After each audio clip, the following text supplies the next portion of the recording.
Me alegro de encontrarme con tantos de vosotros. Hace 38 años, Dios, por su gracia, me sacó de las tinieblas y me trajo a su maravillosa luz.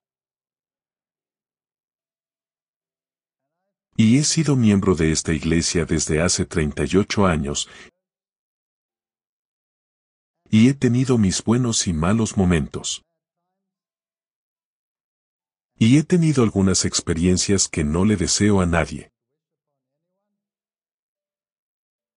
Y tuve algunas experiencias que desearía que todos tuvieran. Y pensé que hoy hablaría un poco sobre Dios,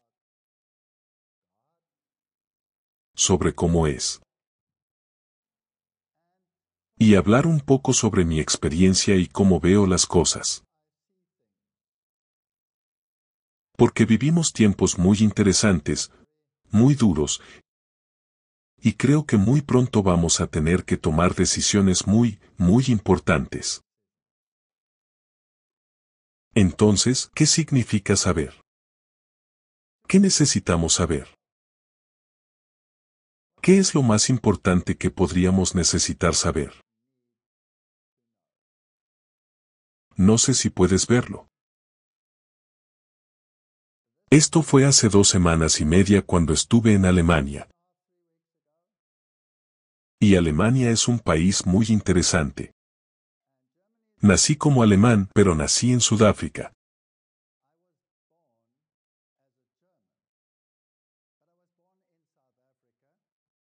Así que tengo un pequeño sello en mi lado que dice, hecho en Sudáfrica. Eso cambia mucho las cosas. Los alemanes son muy detallistas, directos y se fijan mucho en el tiempo. Todo tiene que ser absolutamente exacto.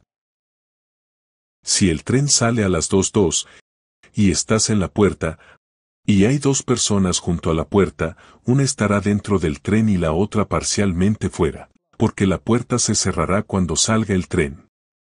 La mentalidad africana es que la fiesta empieza cuando todo el mundo está allí. Un alemán no puede entender eso, es imposible para él entenderlo. Y así, cuando creces en esa cultura, hay muchas cosas en África que te irritarían. Por ejemplo, cuando 2 personas africanas están caminando en la carretera. Ellos estarán teniendo una conversación entre sí que se puede oír todo el camino a China. Ahora, para un alemán o cualquier europeo, eso es a veces muy desconcertante. ¿Por qué no bajan el tono? ¿Qué les pasa? Y estarán teniendo una conversación en tu casa a 2 kilómetros de distancia. Y ellos estarán perfectamente cómodos con ello. Pero nadie más lo estará. Y entonces piensas para ti mismo, no entiendes esta cultura. Y al final descubres por qué es así. Porque hablar en voz baja es hablar maliciosamente de otra persona. Así que te aseguras de hablar muy alto, que todo el mundo sepa lo que estás diciendo. Incluso los chinos. Así que es una cuestión cultural, y las culturas chocan, y las ideas chocan. Pero he aprendido a llevarme bien con ello. Y me gusta bastante que la fiesta empieza cuando está todo el mundo. Lo mismo con la iglesia. Empieza cuando está todo el mundo. En Alemania no. Me dan un plan por minutos. Lo que significa que te dan un horario por minuto. Tu tiempo de oración es de 1 minuto, 2,5 segundos. Vengo de África, destruyo esas cosas. Deberías ver sus caras. Ni siquiera saben qué hacer. Se desmoronan totalmente si desordenas su horario. Así que tenemos estas diferencias culturales, y luego tenemos algunos nombres que son lo contrario. En el idioma de Alemania, si eres muy generoso y muy amable, tienes un gran corazón. Lo mismo ocurre en inglés. Si eres muy amable y muy sensible en mi país, tienes un corazón pequeño. Ella tiene un corazón pequeño. Eso significa que es muy sensible, muy amable y muy dulce. Así que si usted va a Alemania, y dices que esa persona tiene un corazón tan pequeño porque estás acostumbrado a esta cultura y este idioma, todo el mundo está furioso. ¿Cómo se atreve a ser tan desconsiderado y malvado? Así que a menudo hablamos más de la cuenta. Ese es mi punto. Hablamos unos de otros. Y ahora estamos en este crisol, que se llama la iglesia. Y aquí estamos sentados en el crisol. Y tenemos todas estas nacionalidades, porque cada tribu y lengua y pueblo está en esta iglesia, ¿verdad? Y las culturas vienen de tan vastos trasfondos y diferencias. Y luego tenemos aquellos que son muy firmes en sus creencias, y dicen así es como tiene que ser, y nunca desviarse del camino. Y luego están aquellos, ya sabes, como los italianos, totalmente relajados. Si la fiesta empieza a las 8 y llegas a las 8, a la anfitriona le da un ataque de nervios, porque aún lleva puestas las pantuflas y los rizadores. No llegas pronto, llegas al menos con una honorable hora de retraso. Así es como funciona en las culturas que se mezclan. Y el Señor tuvo a bien meternos a todos en una olla y dijo: a ver si os lleváis bien. A veces es divertido, y a veces no lo es en absoluto. Así que en Alemania he tenido un montón de experiencias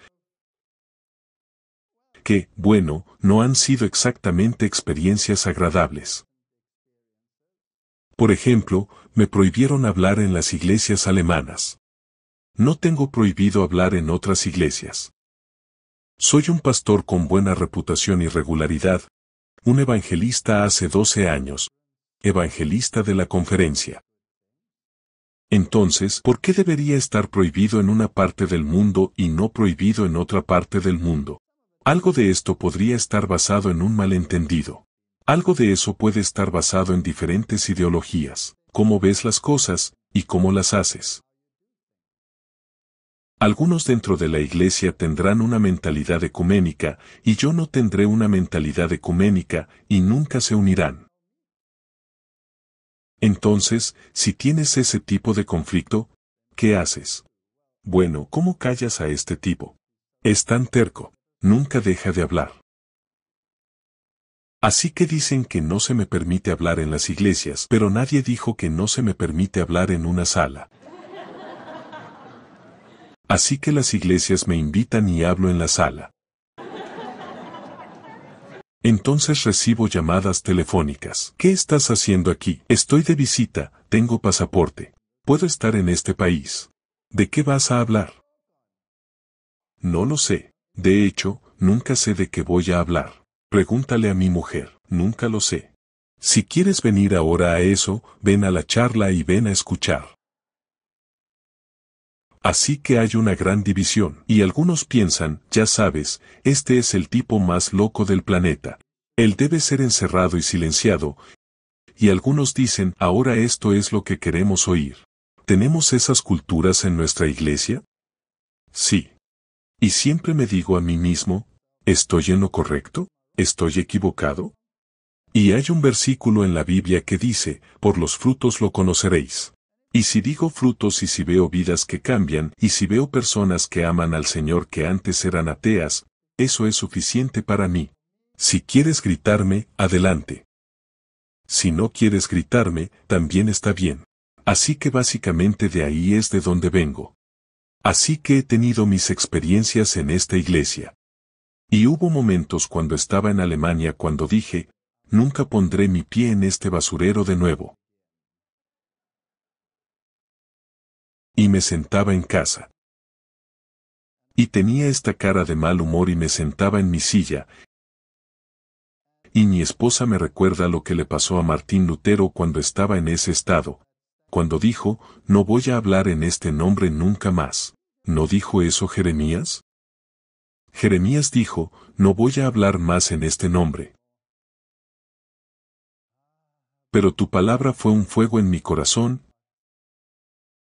y no pude.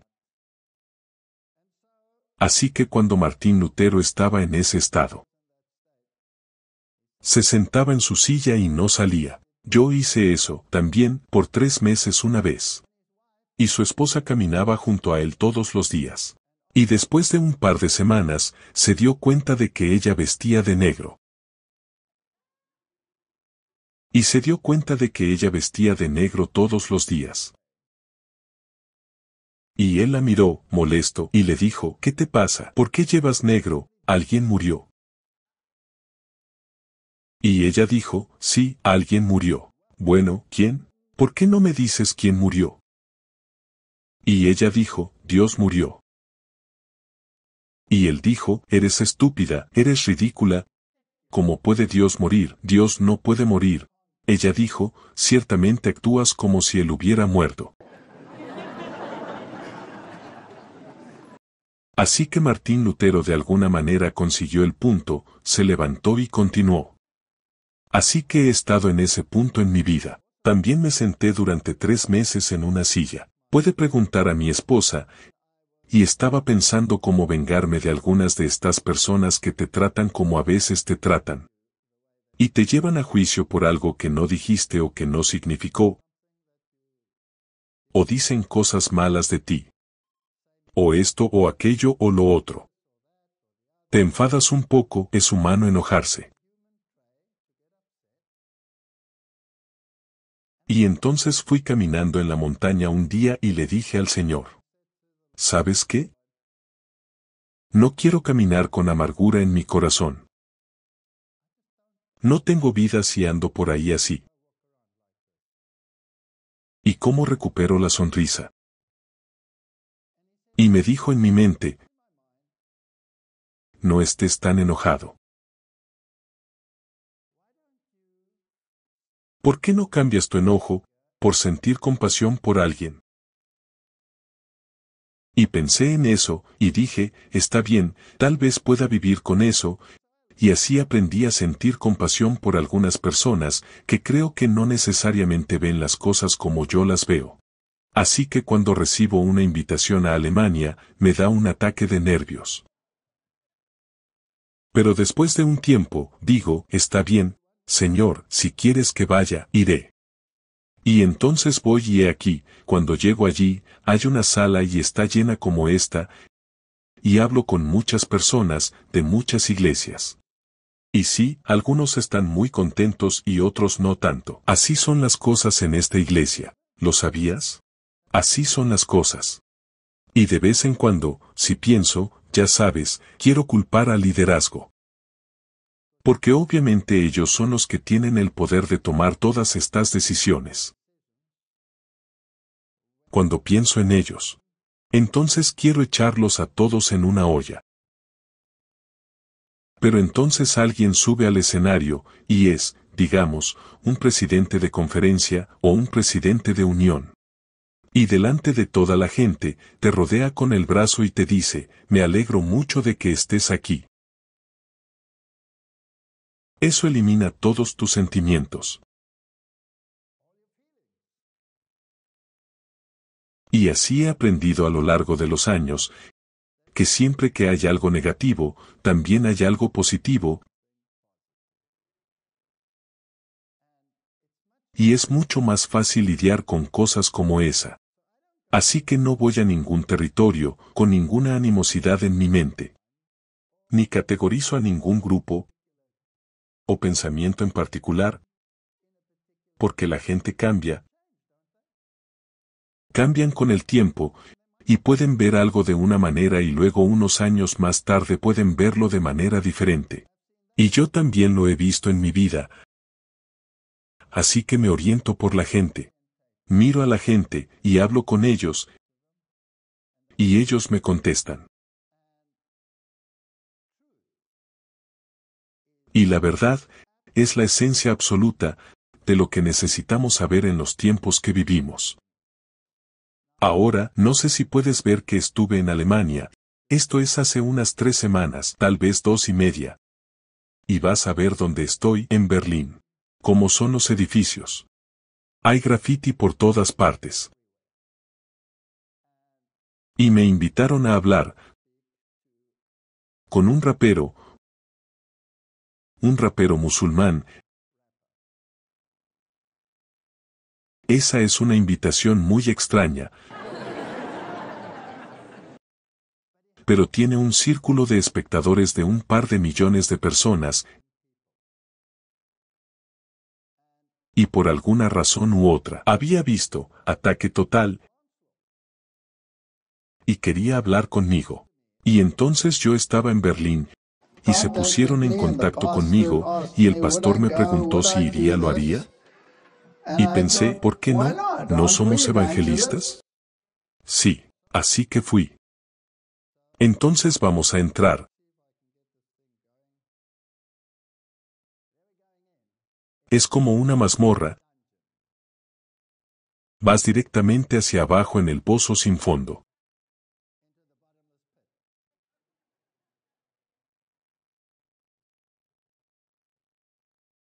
Muy bien. Este es el peor sector de la ciudad.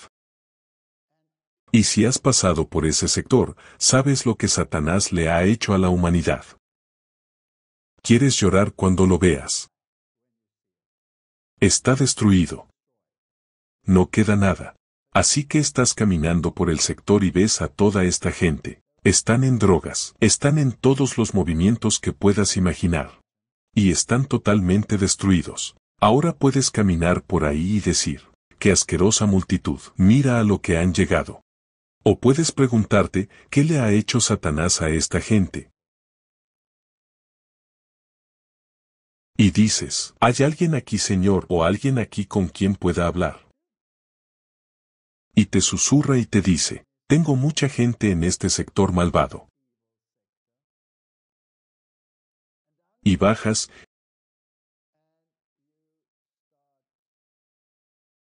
y empiezas un podcast con un rapero musulmán y un evangélico que también está viendo Ataque Total. No son adventistas. Y piensas, ¿qué vas a decir? ¿Cómo vas a enfocar esto? Y te bombardea con preguntas sobre el cristianismo, sobre si Jesús es Dios. ¿Qué pasa con las sociedades secretas? ¿Qué pasa con esto? ¿Qué pasa con esto? ¿Y luego qué pasa con el sábado? Durante 2 horas y media. Y te dices a ti mismo, esto es asombroso. Esto es lo que Dios hace, así es como opera.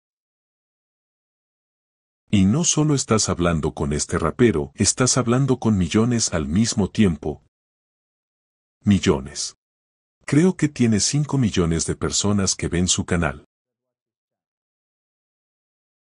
Así que allí te sientas, él es el que está en la parte superior, y el otro tipo con su sombrero hacia atrás, parece casi un americano para mí, pero hablaban alemán. Y esto es lo que aprendes cuando haces evangelismo. Muy bien, así que estás en un país hostil. Estás expuesto a todas estas cosas. Y quieres saber lo que ellos quieren saber. Y ellos quieren saber lo que tú sabes. Así que saber es muy importante. Y esta es la vida eterna, que conozcan al único Dios verdadero, y a Jesucristo a quien has enviado. Eso es lo primero que hay que saber. Lo primero. Pero hay más cosas para saber que solo esto. Si haces la voluntad de Dios, conocerás la doctrina. ¿No dice eso también en la Biblia? Entonces, dijo Jesús en Juan 8:31, a aquellos judíos que creyeron en él, si vosotros permaneciereis en mi palabra, seréis verdaderamente mis discípulos, y conoceréis la verdad y la verdad os hará libres. ¿Cuál es la condición entonces? La condición es si usted permanece en mi palabra. Y si vas a Hechos capítulo 5, Entonces dice, el Espíritu Santo que es dado a los que lo obedecen. Y si alguno hiciere su voluntad, conocerá la doctrina. ¿Hay una condición para conocer la doctrina? Sí. Que sea de Dios o que hable de mí mismo. Eso no es solo conocer la doctrina. Es discernir lo que es de Dios y lo que no es de Dios. ¿Es correcto? De acuerdo con el versículo, hay dos promesas allí. Conocerás la doctrina y podrás discernir lo que es de Dios y lo que no es de Dios. Ahora si Dios nos ha dado ese don a cada uno de nosotros, debemos ser capaces de discernir dentro de la iglesia lo que es de Dios y lo que no es de Dios. Lo que está en armonía con una doctrina, lo que no está en armonía con la doctrina. Pero ¿cuál es la condición con el fin de ser capaz de hacer eso? Dice, tienes que hacer su voluntad. Tienes que hacer su voluntad. Si no haces su voluntad, no podrás discernir. Así que Dios lanza todas estas naciones en la iglesia. Él permite todas estas ideologías dentro de la iglesia. Se convierte en un crisol. Y usted está sentado allí en el fuego, y Él dice, voy a permitir que la apostasía en mi iglesia, para que pueda tamizar mi pueblo. Y si no quieres escucharme, voy a permitir que la apostasía llegue a ser tan grande, que incluso un niño será capaz de verlo. Y quiero que aprendas de ella. Eso es lo que hace. Porque Dios, que mandó que de las tinieblas resplandeciera la luz, ha resplandecido en nuestros corazones, para iluminación del conocimiento de la gloria de Dios en la faz de Jesucristo. Uno de mis versos favoritos.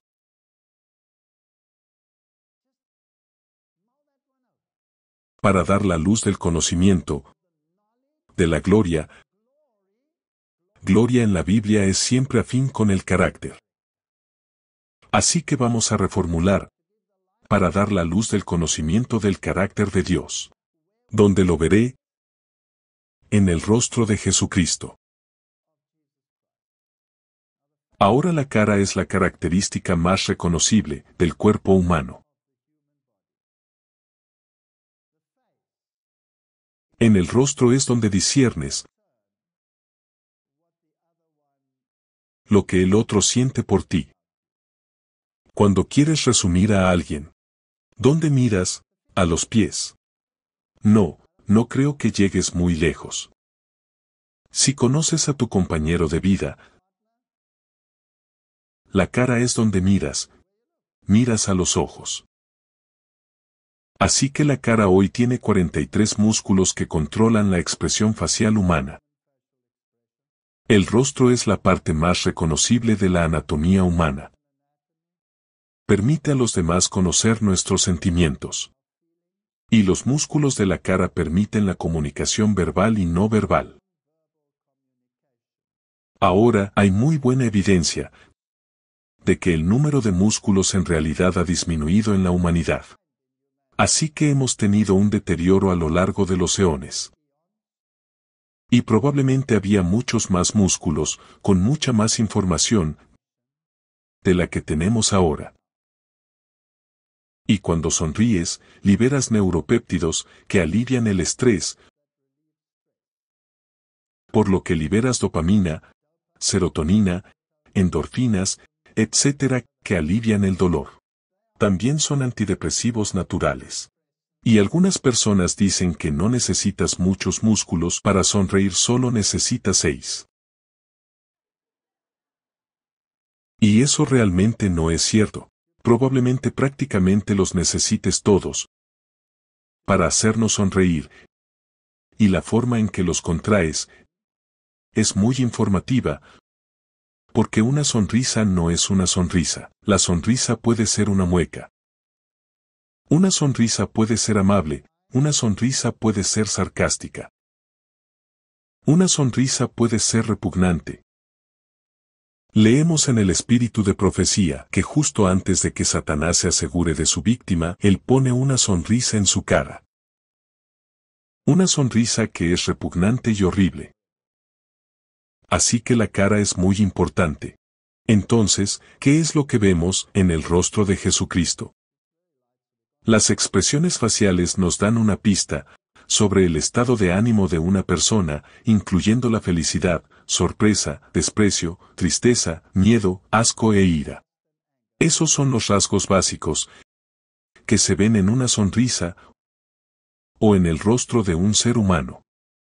Así que imagínate que Jesús está sentado y la mujer le dice, por favor cura a mis hijos, y él le dice, no está bien que yo me ocupe de los perros. Y ella dice, Señor, pero incluso los perros reciben las migajas que caen de la mesa de los niños. ¿Por qué preguntó eso? Quiero decir, normalmente, si alguien fuera a responderte así, dirías, me voy de aquí. Y usted tiene que preguntarse, ¿por qué no lo hizo? Bueno, en primer lugar, me gustaría conjeturar que la respuesta no era para ella, sino para sus discípulos, que tenían esa mentalidad. Estas eran personas en su iglesia. Eran sus discípulos, y tenían esa mentalidad. ¿Qué está haciendo aquí esta repugnante criatura alienígena? Eso es lo que estaban pensando. Pero ella miró a la cara y ¿qué vio?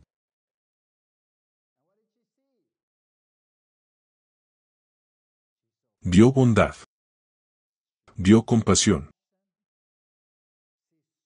Vio que la cara contaba una historia totalmente diferente. Sabes, el lenguaje corporal es a veces totalmente diferente cuando el profeta viene y dice, sí, vete, vete a la guerra, seguro que saldrás victorioso. Sigue adelante.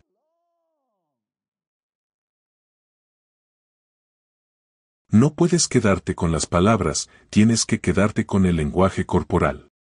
El rey inmediatamente supo que este tipo estaba siendo sarcástico. Así que a veces tenemos que tener en cuenta estas cosas. En realidad tus expresiones faciales están muy moduladas. La actividad muscular es controlada por la amígdala. Pero cada una de esas contracciones tiene que pasar por la corteza frontal. En otras palabras, tu carácter controla la forma en que expresas lo que quieres transmitir. Así que es algo muy complejo. En el rostro de Jesucristo verás su carácter, y en el caso de nosotros también lo verás. Una sonrisa puede significar recompensa, puede significar afiliación, una sonrisa puede significar dominio. Haz lo que te digo. Hola a todos. ¿Quién te crees que eres?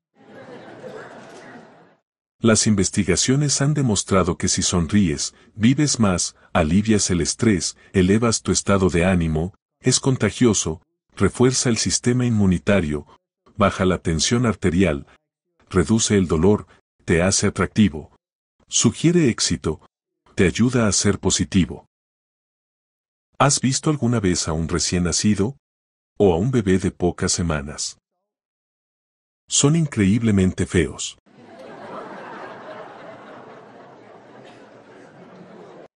Lo son. Lo siento, pero son feos. Y entonces dices cuchi cuchi y te da una sonrisa. Entonces estás perdido, te has ido. Te tienen. Entonces, ¿qué pasó? Un par de contracciones musculares. Lo mismo le pasa a la humanidad. Y todo depende de lo que veamos. Los cristianos deberían ser las personas más alegres y felices que viven. Deben tener la conciencia de que Dios es su Padre y su amigo eterno. Pero muchos cristianos profesos no representan correctamente la religión cristiana, parecen sombríos, como si estuvieran bajo una nube. A menudo hablan de los grandes sacrificios que han hecho para convertirse en cristianos. Algunos dicen, lo dejé todo para ser cristiano. lo siento. Yo fui uno de los afortunados cuando me convertí en cristiano. Afortunadamente para mí, también al mismo tiempo, gané la lotería. Para no tener necesidad nunca más en mi vida. Fue una experiencia maravillosa. La lotería es, y mi Dios se hará cargo de todas sus necesidades. Esa fue la lotería. Así que, apelando a los que no han aceptado a Cristo, representando con su propio ejemplo y conversación, que deben renunciar a todo lo que hace la vida agradable y alegre. Arrojan un manto de oscuridad sobre la bendita esperanza cristiana. Se da la impresión de que los requisitos de Dios son una carga incluso para el alma dispuesta, y que todo lo que daría placer o que deleitaría el gusto debe ser sacrificado. Así es como actúan algunas personas. Y usted los encontrará en todas partes. Los encontrarás en la iglesia. Los encontrarás fuera de la iglesia. Así es como sucede. Pero mira el rostro de Jesucristo. Leemos en el espíritu de profecía que él era probablemente un hombre de dolores, un hombre familiarizado con el dolor, y sin embargo, su comportamiento atraía a todo el mundo hacia él. Así que en medio de la agitación, en medio de la pena, era alegre. Era un ejemplo alegre para la humanidad. Y aunque fue acosado, aunque no fue bien recibido, cuando fue a predicar en el templo planeaban matarlo. Aún así fue, y los niños pequeños venían y se sentaban en su regazo. Así que había algo en el que era muy, muy atractivo. Me gustaría imitarlo. ¿A ti no? Así que independientemente de lo que los líderes le hicieron, no se desanimó. Y si las cosas se ponían muy mal, se subía a un delta y se iba lejos por un tiempo. Solo que era como un adicto al castigo, volvía de vez en cuando y pasaba por lo mismo. Así es como sucede. Pero él amaba a su pueblo y amaba a esta iglesia. Era la niña de sus ojos, y se compadecía de ellos. Y reprendió a los líderes. Pero la Biblia dice que muchos de los líderes creyeron en él, y muchos de los sacerdotes creyeron en él y vinieron. Así que juzgaremos el libro por su portada. Si leemos Primera de Juan 3 versículo 1, dice, «He aquí, esa es una hermosa palabra, significa mirar cuidadosamente, qué clase de amor nos ha concedido el Padre para que seamos llamados hijos de Dios. Por eso el mundo no nos conoce, porque no lo conoció a Él». ¡Qué contraste!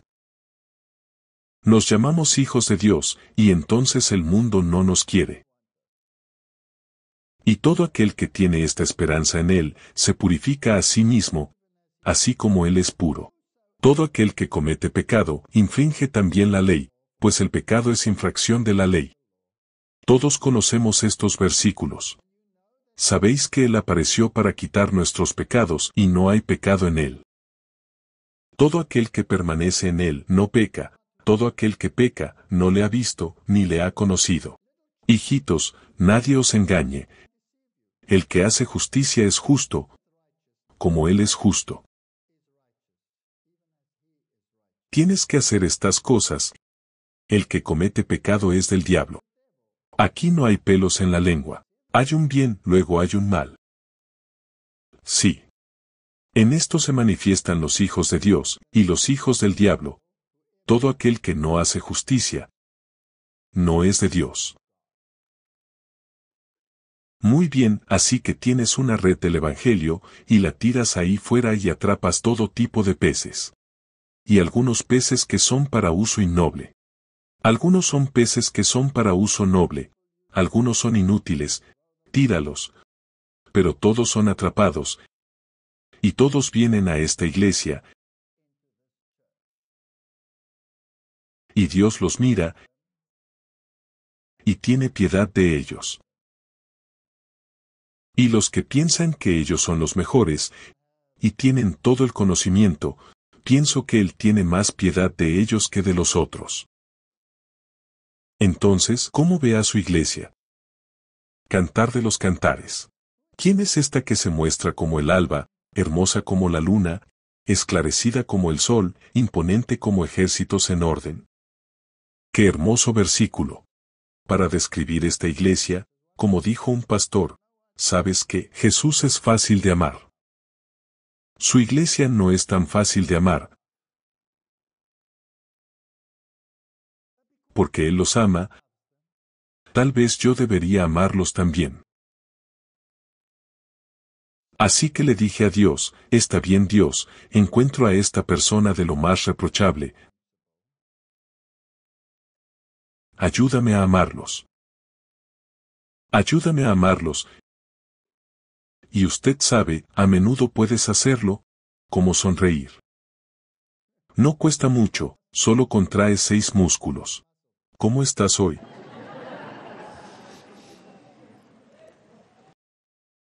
Y luego tenemos en la iglesia, los que miran a todos los demás. Y tenemos a los que quieren hacer lo correcto, y ven que muchos no están haciendo lo correcto. Y se supone que deben llorar entre el pórtico y el altar, por todo el mal que se hace en Israel. Y hay tanto mal que se hace en Israel. Y se supone que debemos juzgar entre el bien y el mal, pero no se nos permite juzgar a la persona. Ese juicio ha sido dado a Cristo, y ni siquiera Dios Padre se sienta en esa silla del juicio. Se nos dice explícitamente que es Jesús quien se sienta en esa silla del juicio. Y si Dios Padre ni siquiera se sienta en esa silla del juicio, entonces ¿quién soy yo para sentarme en esa silla del juicio? ¿Y quién soy yo?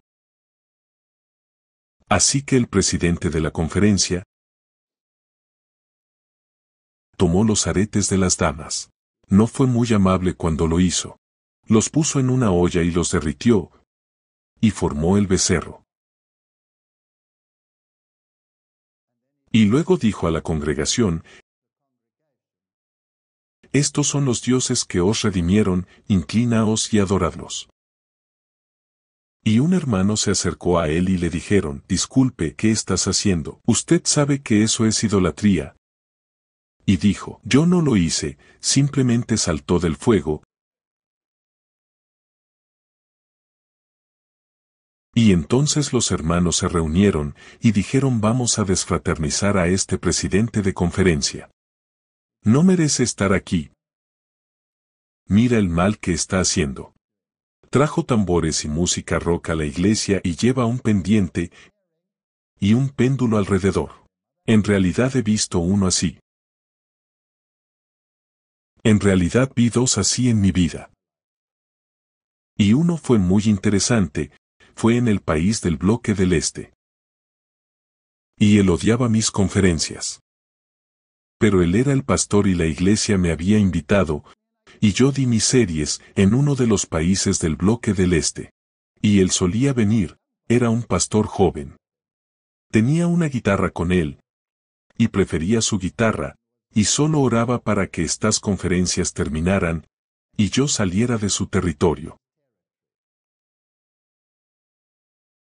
Y era bastante duro trabajar con él, porque cuando sonreía,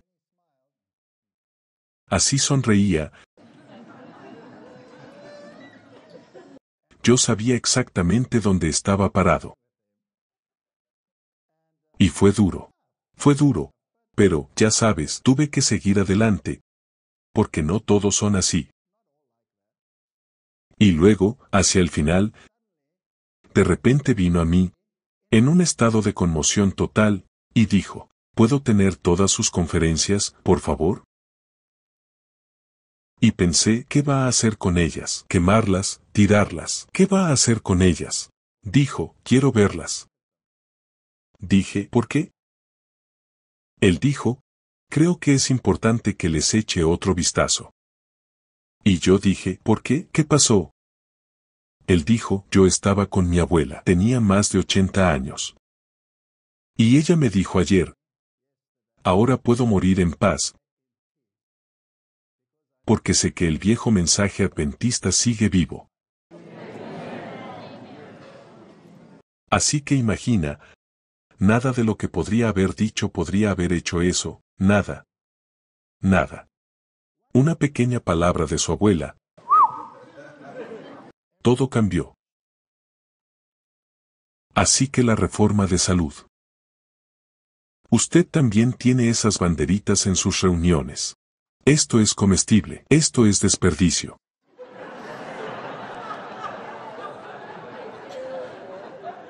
¿Las tienes? ¿Se identifican con eso? Pensé, es solo en mi país que eso sucede.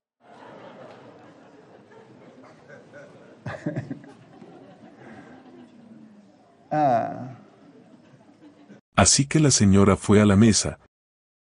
Y no había banderas. Y entonces ella preguntó, ¿podría decirme cuál de estos es libre de lácteos? La lanzaron al espacio. Es como esos astronautas, tiene que esperar hasta el año que viene hasta que vengan a buscarla de nuevo. Y ella estaba en una situación muy incómoda. Si lo ponemos aquí abajo, es comestible, cómetela y cierra la boca. Y entonces ella escribió una pequeña carta y dijo que su hijo es muy alérgico. Y que si lo comía, inmediatamente entraba en un estado en el que no podía respirar y tenía que ser hospitalizado. Así que ella estaba preguntando por su bien. Así que creo que algunas personas estaban un poco nerviosos por eso, y tal vez pensó en disculparse. Así que así es como funciona. Los discípulos se le acercan, y Santiago dice, concédenos que en tu gloria nos sentemos el uno a tu derecha y el otro a tu izquierda. Y Jesús los mira y les dice, ¿podéis beber la copa? Sí, podemos. Bien, bebedla vosotros.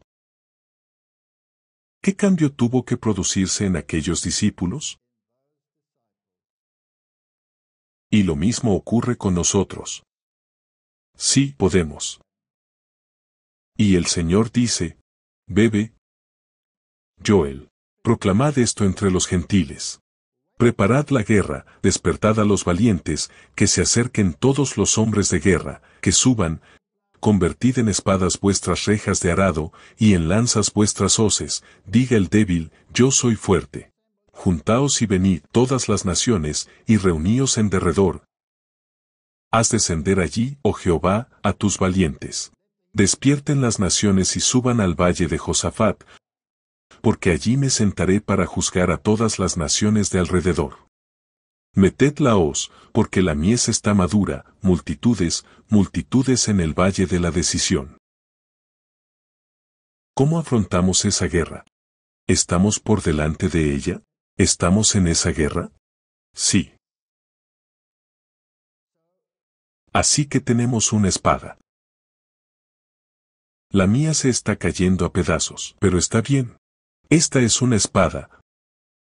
Multitudes, multitudes en el valle de la decisión. Y tengo que traerlos a esta iglesia. A veces eso es una pesadilla. Y el Señor no está trayendo mucha gente a la iglesia porque no está necesariamente lista para recibirla. Así que toda la gente está ahí fuera en Babilonia, y la iglesia está discutiendo y peleando sobre esto, aquello y lo otro. ¿Cómo se siente el Señor acerca de su iglesia? Cuando el ángel estaba a punto de revelar a Daniel las profecías intensamente interesantes que se registrarán para nosotros, que vamos a ser testigos de su cumplimiento. Los ángeles dijeron, sé fuerte. Sí, sé fuerte. Hemos de recibir la misma gloria que le fue revelada a Daniel. Porque es para el pueblo de Dios en estos últimos días, para que la trompeta produzca un sonido certero. Cuando Cristo venga por segunda vez, el mundo entero estará representado por dos clases, no 10, 2, los justos y los injustos, los justificados y los impíos, el trigo y la cizaña, afuera en el mundo, adentro de la iglesia. Precediendo a la gran señal de la venida del Señor, del Hijo del Hombre, habrá señales y prodigios. Y ya se han visto caer las gotas de la copa de la ira de Dios. Dios no ha restringido el poder de las tinieblas de llevar adelante esa obra mortal de corromper el aire. Una de las fuentes de la vida y la nutrición, con un miasma mortal, no solo la vida vegetal, pero el hombre sufre de pestilencia. Estamos allí. Así que este presidente de conferencia que hizo este becerro de oro debe ser removido inmediatamente. ¿Dios lo removió? No. Fue restaurado. ¿Era un hombre cambiado? Sí. ¿Vamos a juzgar a todos por su apariencia actual? ¿Cómo vamos a tratar todas estas cosas? ¿Qué hacemos con nuestra iglesia? ¿Qué hacemos con ella? Es un problema tan importante. Ajustando a la cabeza. Isaías dice, los pecadores en Sión tienen miedo. El temor ha sorprendido a los hipócritas. ¿Quién de nosotros morará con el fuego devorador? ¿Quién de nosotros morará con el ardor eterno? Eso es más o menos lo contrario de lo que dice el mundo, ¿verdad? Dicen que cuando te salvas, vas a un lugar genial. Cuando estás perdido, vas al lugar caliente. Pero aquí parece que vamos a ir a un lugar caliente. El que camina en justicia y habla lo recto, el que aborrece la ganancia de violencias, el que sacude sus manos para no recibir cohecho, el que tapa sus oídos para no oír propuestas sanguinarias, el que cierra sus ojos para no ver cosa mala, éste habitará en las alturas, fortaleza de roca será su lugar de refugio, se le dará su pan, y sus aguas serán seguras. Estas son hermosas promesas en la Biblia. Creo que estamos viviendo en Ezequiel 9. ¿Cómo te sientes al respecto? Y clamó en mis oídos a gran voz, diciendo, haced que se acerquen los que tienen mando sobre la ciudad, cada uno con su arma de matar en la mano. Y he aquí 6 hombres que venían del camino de la puerta de arriba, que mira hacia el norte, cada uno con su arma mortífera en la mano, y uno de ellos estaba vestido de lino, con un tintero de escritor a su lado. Y entraron, y se pararon junto al altar de bronce. ¿Esto es en la iglesia? Pero el estar de pie junto al altar de bronce, está justo en el corazón del templo. Está en la iglesia de Dios, porque tú eres el templo del Dios viviente. Eso es lo que dice la Biblia. Y la gloria del Dios de Israel subió del querubín en que estaba hasta el umbral de la casa. Y llamó al hombre vestido de lino, que tenía a su lado el tintero del escritor. Y el Señor le dijo, pasa por en medio de la ciudad, por en medio de Jerusalén, y pon una marca en la frente de los hombres que gimen y que lloran, por todas las abominaciones que se hacen fuera en el mundo. ¿Dice eso? No, me alegro de que estés despierto. En medio de ella. En medio de ustedes. Si no hay apostasía en esta iglesia, entonces por favor deja esta iglesia, y encuentra una que tenga apostasía. De lo contrario estás en la iglesia equivocada. De acuerdo. Y a los otros dijo a mis oídos, id tras él por la ciudad y herid. No perdone vuestro ojo, ni tengáis piedad, matad a viejos y jóvenes, doncellas, niños y mujeres. Pero no os acerquéis a ningún hombre que tenga la marca. Y comenzad por mi santuario. Y comenzaron por los ancianos que estaban delante de la casa. Esto es terrible. Y estamos justo allí. Esto va a suceder. Va a haber un terrible zarandeo. Pero el que hace el zarandeo es ¿quién? Dios. Dios hace el zarandeo, yo no. No sé quién es Aarón. ¿Y quién es Coré? Yo no sé. Dios sabe. Moisés cayó sobre su rostro. Y dijo, déjalos vivir, Señor, bórrame del libro de la vida, pero déjalos vivir. Y así es como es. Y, ya sabes, ¿dónde estamos en la corriente del tiempo? Puedo estar equivocado. No soy un gurú. Puede que me equivoque. Pero, ya sabes, en Jerusalén hubo un primer y un segundo asedio, ¿no? Cestio rodeó la ciudad, y luego milagrosamente retiró sus tropas, y hubo un espacio de tiempo para respirar y tomar una decisión. Y entonces llegó el clímax final, y Jerusalén fue destruida, y todo el que había escuchado la voz del Señor se salvó. No fueron 3 oportunidades, o 4, o 5, una vez, retirada, segunda vez. Legislación dominical. Cestio rodeó Jerusalén, y el proyecto de ley Blair iba a ser aprobado, y la ley dominical iba a venir a este país, y Cestio, como resultado de algunos argumentos muy buenos, retiró sus tropas. Y la segunda está en camino. Así que el Señor, en su bondad, dijo, mi pueblo no está listo, voy a darles una prueba. Voy a darles una prueba de libertad de conciencia. Mi pueblo no está preparado. Así que nos dio una prueba. Los últimos 3 años. Y las divisiones entre nosotros eran muy grandes. Eran muy grandes. Pero estamos sentados juntos de nuevo, y tenemos un tiempo para contemplar, y tenemos un tiempo para pensar en ello. No creo que venga otro, y otro y otro y otro. Ese no es el patrón que veo en la Biblia, es solo mi opinión personal. Creo que el próximo va a ser la verdadera. Y cuando la verdadera venga, bueno, entonces esto toma lugar. Esto tendrá lugar. No habrá tiempo para nada más.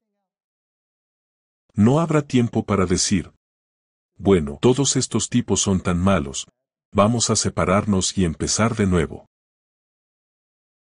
Esto es todo. Creo que esto es todo. Solo es mi opinión, no me cites. No soy un fijador de tiempo, aunque algunos piensan que lo soy. Nosotros somos el pueblo del Señor para proclamar las verdades de origen celestial. El trabajo sagrado más solemne jamás dado a los mortales es la proclamación de los mensajes de los ángeles, del primero, segundo y tercero, a nuestro mundo. En nuestras grandes ciudades debería haber institutos de salud para cuidar de los enfermos y enseñar los grandes principios de la reforma de la salud. El mundo va a ver enfermedades que ni te imaginas, y se nos ha dado la oportunidad de elegir. ¿Confiamos en la Biblia? ¿Confiamos en el espíritu de profecía? ¿Confiamos en nuestro mensaje de salud? Porque se cortará todo soporte. Y la gente estará sufriendo. Y necesitamos que estas instituciones tomen el control y atraigan a muchos a la justicia. Y hemos tenido la oportunidad de hacerlo. ¿Me va a salvar el César? ¿Va a ayudarme el César? ¿O va a destruirme el César? La iglesia puede parecer a punto de caer, pero no caerá. Permanece, mientras que los pecadores en Sión serán tamizados fuera. La iglesia permanece. Así es como yo lo veo. Ahora no podemos salirnos del fundamento que Dios establece. No podemos ahora entrar en ninguna nueva organización, porque esto significaría apostasía de la verdad. Tengo instrucciones de decir a los adventistas del séptimo día que en todo el mundo Dios nos ha llamado como pueblo para ser un tesoro peculiar para sí mismo. Él ha designado que su iglesia en la tierra permanezca perfectamente unida en el espíritu y el consejo del Señor de los ejércitos, hasta el fin de los tiempos. No estamos perfectamente unidos, pero hay elementos en nuestra iglesia en cada nivel que están perfectamente unidos, al menos en los asuntos más importantes. He encontrado que dondequiera que iba, si estaba prohibido en ese lugar o si no estaba prohibido en ese lugar, había alguien que era de mente similar que podría animarte, y había alguien a quien podías animar. Que suspiraban y lloraban por todo el mal que se hace en Israel.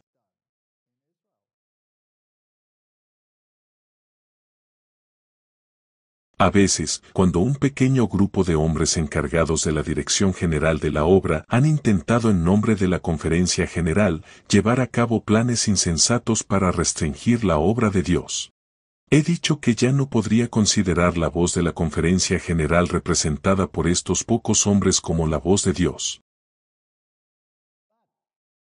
Pero eso no quiere decir que no deban respetarse las decisiones de la Conferencia General, compuesta por una asamblea de hombres representativos debidamente designados de todas las partes del campo. Dios ha ordenado que los representantes de su iglesia de todas las partes de la tierra, cuando se reúnen en una conferencia general, sigan teniendo autoridad.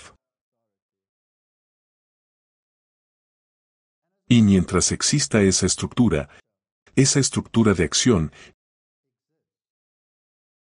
en la que los delegados de todas partes del mundo determinarán si la doctrina debe mantenerse o que debe cambiar. Entonces puedo tener confianza. Y estoy bastante contento de que la mayor parte de esos delegados vendrán de las áreas más incorruptas del mundo, aunque no hay tal cosa como un área totalmente incorrupta del mundo. Todos nos esforzamos por ver si podemos vencer a los otros partidos en corrupción. Cada vez es peor, vivas donde vivas. Pero este es el estado actual. Así que si la dirección de una conferencia decide que soy malo, no se me permite hablar en esa conferencia. Entonces mi conferencia dice, no, no estás vetado. Nos gusta lo que dices. Entonces, de acuerdo a las reglas, como ministro ordenado, debería poder hablar. Ahora eso pone el gato entre las palomas, y entonces no todos están felices.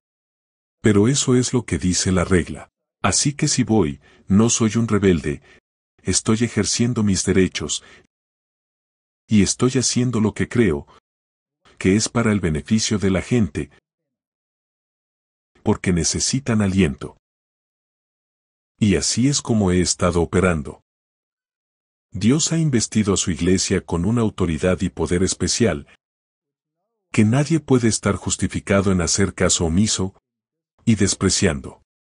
No podemos ahora salirnos del fundamento que Dios ha establecido.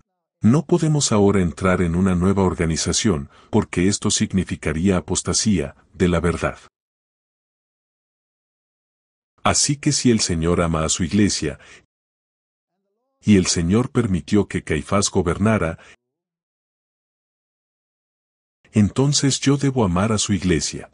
Y debo permitir que quien quiera que yo piense que podría ser Caifás gobierne. Pero no debo olvidar que hay un Aarón. Y no debo olvidar que hay un José de Arimatea. Y no debo olvidar que hay un Nicodemo, incluso si viene a ti por la noche y te dice, sabes, realmente estoy de acuerdo contigo, pero no puedo apoyarte públicamente. Esta es nuestra iglesia. Es un crisol doloroso. No te retires del cuerpo. Esa clase que se ha retirado del cuerpo. Bueno, ellos se desvincularon. Se apartaron. Ayer estuve hablando con jóvenes aquí en la audiencia y me dijeron que pertenecían a grupos que se habían separado. Les dije que vuelvan. Me dijeron en alemán. No podemos volver. Esto es un asco. Yo dije, apestaba en el arca.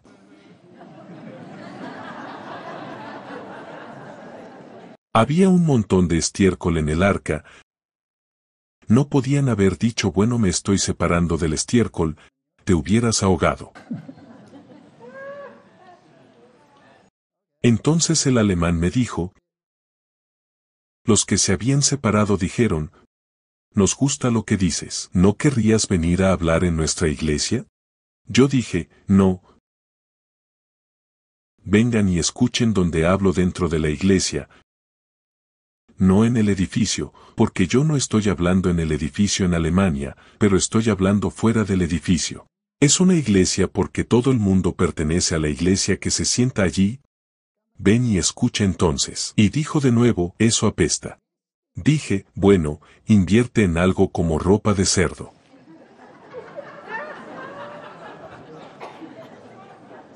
Y entonces venían, y yo los reconocía porque cuando entraban me hacían esto.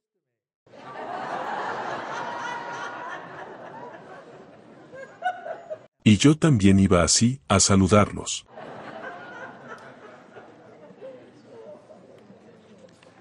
Así que no te preocupes demasiado por todos los vientos de doctrina que están golpeando nuestra iglesia. Ya sea la doctrina antitrinitaria, ya sea el guardar las fiestas, ya sea el sábado lunar. Bueno, la lista es interminable. Y si haces mi voluntad, sabrás de la doctrina, y antes de que creas que sabes toda la doctrina, tal vez un poco de humildad sería bueno. Así que tal vez eso sería bueno. De acuerdo, no quiero agobiarte mucho con todas estas cosas. Déjame terminar con el ejército del Señor. Esta es la iglesia militante. No es la iglesia triunfante. Y la iglesia militante tiene algunos personajes muy extraños en ella.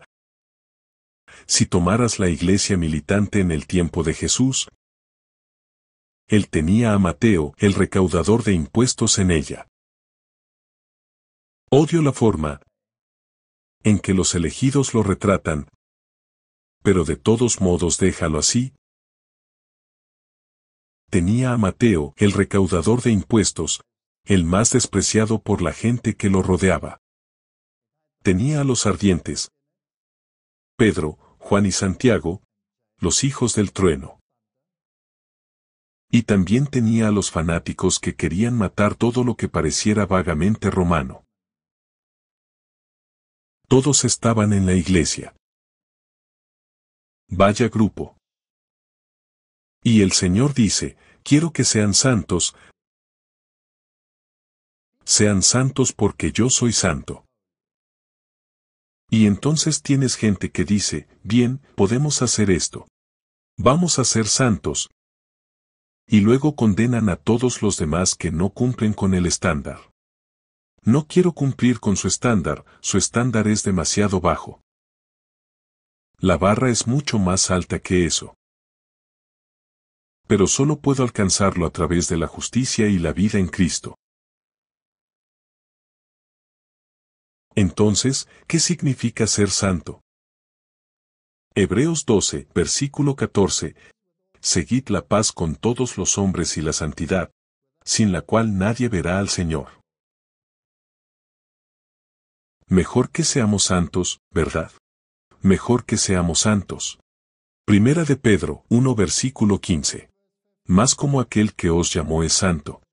Así que sed santos en toda conversación, porque está escrito, sed santos, porque yo soy santo. Así que uno viene del Antiguo Testamento, el otro viene del Nuevo Testamento. Dios quiere que seamos santos, y yo quiero ser santo, pero quiero saber, ¿qué significa ser santo?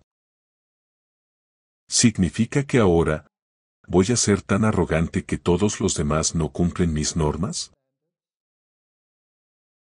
Así que busqué un par de definiciones en el espíritu de profecía sobre lo que significa ser santo. Porque creo que estamos en el umbral de grandes eventos, y Dios quiere que tú y yo seamos santos. Así que Señor, dime qué significa ser santo. Y encontré esta declaración: la santidad es un acuerdo constante con Dios. Y hay algunas cosas sobre Dios que pueden ser difíciles de entender, y algunas cosas que podríamos tener que explicar a una persona nueva. ¿Por qué Dios destruiría eso? Y usted conoce la historia. Entonces quizás podamos entender que si no lo hiciera tú y yo no estaríamos a salvo, porque el mundo estaría muy corrompido. No habría nadie a quien salvar. Así pues, la santidad es un acuerdo constante con Dios. La verdadera santidad es la integridad en el servicio de Dios. Así que esta es la condición de una verdadera vida cristiana. Cristo pide una consagración sin reservas. Otra definición es que la santidad es una entrega total a la voluntad de Dios. Así que básicamente mientras nos dirigimos a los eventos finales, mis hermanos y hermanas, les pediría que estudien la palabra, estudien el espíritu de profecía, y digan a Dios: Señor, ¿hay algo que estoy haciendo que no esté en armonía con tu palabra? Y si mi naturaleza rebelde no quiere aceptarlo, por favor cámbialo, porque sé que el resultado es para mi bien, y no para mi sufrimiento. Aquellos que aman a Dios y su verdad deberían ser las personas más felices del mundo. Así que ser santo no debería ser una carga, debería producir felicidad. ¿No es así? Debería producir felicidad. Así que no queremos ser cristianos malhumorados. Intenta usar 43 músculos en vez de 6. ¿Y qué es la santidad? La santidad es hacer todo con la vista puesta únicamente en la gloria de Dios. La santidad es vivir de tal manera que los hombres vean todas las buenas obras. Así que quiero estar en armonía con Dios. Quiero vivir una vida santa. Quiero que todos mis hermanos y hermanas se salven. Sé que no todos se salvarán. Sé que habrá muchas lágrimas cuando ese hombre con el tintero haya hecho su trabajo. Pero no me dejes mirar al hombre ahora. Permítanme mirarlo en lo que se convertirá una vez que el Señor haya terminado con él. Deuteronomio 11, verso 8 dice: Guardad, pues, todos los mandamientos que yo os prescribo hoy, para que seáis fortalecidos, y entréis y poseáis la tierra a la cual pasáis para tomarla. Oremos. Padre Celestial, estamos viviendo en los mismos momentos del tiempo que todos los profetas esperaban. Somos realmente privilegiados. Pero Señor, es difícil a veces, especialmente en este crisol que has creado, que se llama la Iglesia, y porque has reunido a todas estas personas y has pagado por ellas con tu sangre, las amas. Así que ayúdame a amarlos, Ayúdanos a amarnos los unos a los otros. En el nombre de Jesús, amén.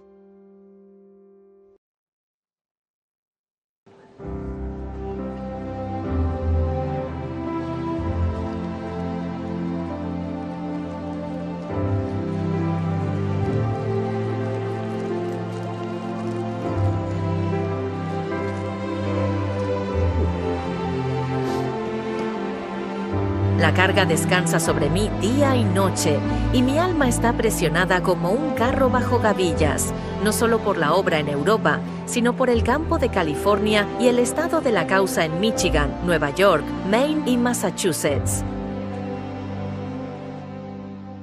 Pero sigo diciéndome a mí misma, esta es la obra de Dios, esta es la causa de Dios. Él tiene mayor interés por todos estos lugares y todas sus iglesias que el que cualquiera de nosotros, pobres mortales, podamos tener. Jesús está al timón. Él siempre estará seguro de guiar el barco a salvo hacia el puerto. Sé que tenemos la verdad. Sé que cada alma que resista fiel hasta el final será salvada. En estos últimos días, el que una vez fue un ángel exaltado en las cortes celestiales ha de tomar la filosofía de los hombres bajo su entrenamiento. El pueblo de Dios debe protegerse cuidadosamente contra la influencia seductora del engañador. Deben aferrarse firmemente a las verdades que los llamaron a salir del mundo y los llevaron a erigirse en el pueblo de Dios. No hay necesidad de dudar, de temer que la obra no tenga éxito. Dios está a la cabeza de la obra y Él pondrá todo en orden. Si los asuntos necesitan ajuste a la cabeza de la obra, Dios se ocupará de ello y corregirá todos los errores. Tengamos fe en que Dios va a llevar el noble barco que lleva al pueblo de Dios a buen puerto.